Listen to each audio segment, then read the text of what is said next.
जोहार की सनाम को इन को उमेश और तेज वीडियो सनाम की थोड़ा सगुन दाराम सेता जोहार और इन तेज मिना नोडे हिजला टाँडी रे और ना गाडा कना और नोआ गाडा रे इन मिना और नोते आले अडी आस्ते वर्षा ते आले हेज कान थाना बोले दा मिना मेनखान दा नोडे मिना गया मेनखान ची दा मिना आदला हां निदु पे कना नोडे हां अड़ी खतरनाक मिना आदोनाते निता पे कना जे वीडियो रे बनाव थन तबुन पे और निदु पे कना हां नोडे और नोडे दादा मिनाया आया अड़ांग तुम आंजमा ची लैदा हां ठीक आदो नय ले को जे बोले नोडे तो ले तो बको ले केदा आले देख कना गाडा नेल मेनखान तो ब्लैक पानी कना यानी कि एकदम हेंदे गया दा चलो जार के दादा जार हां ले तलांग में नोडे चिल को बने ना बस अब तो निया नियल बुने कना अड़ी नपाय ये तो मसानजोर डैम रे छोटा गाडा कना अच्छा अड़ी मोज दा मना ओंडा तो बोले एकदम हेंदे कलर रे ओय दा एकदम जस्ट नुई सरीना लेदा से अना लेदा इंदा ओना ब्लैक स्पेशल कोन दा कला की नेल दा से सरीना जिसन के माइन में ब्लैक गया पानी दम पूरा ओय ब्लैक डायमंड अदा जेल कना दा कना ओन गय कना आदा नोआ दा कुछ ना कुछ कारण मेना यानी कि नहर ना दा बांग रहो नाला ना दा कना जनी जहां मार्केट को यूज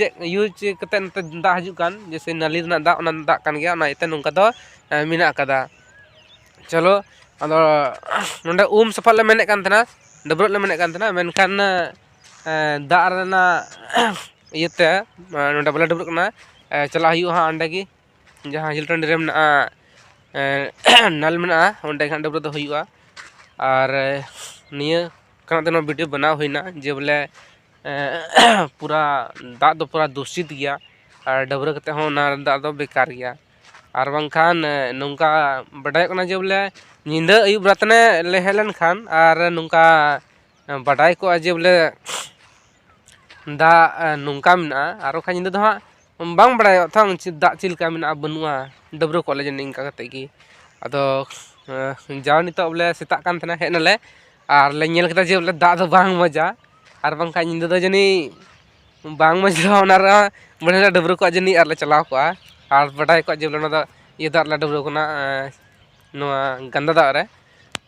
नुका हुई दड़या अदो ना इते सनाम हणी बडाय जे पिया नोआ गडा ना दा दो दूषित गया पूरा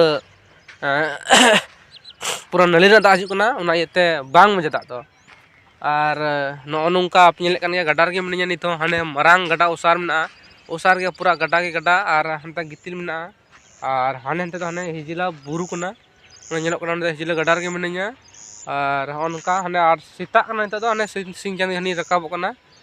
और उनका चेणे कुरा दा चेरा बरो अड नपाय आंजमो कना उनकाते और ओनवा दो ची दारी कना ओय पे नेले कन जनुम दारी कना ची जनुम कना इहो बन नेल ठीक दा लay तुन पे कमेंट रे ची दारी कना मेनते और अड़ी दिन परे रे नो ब्लॉग रे मिनया नो इते ओकाल का मना पे दुना इहो मौज गे मिनया और मा तबे हेनखान मुचाद रे जोहार दोड़ाते।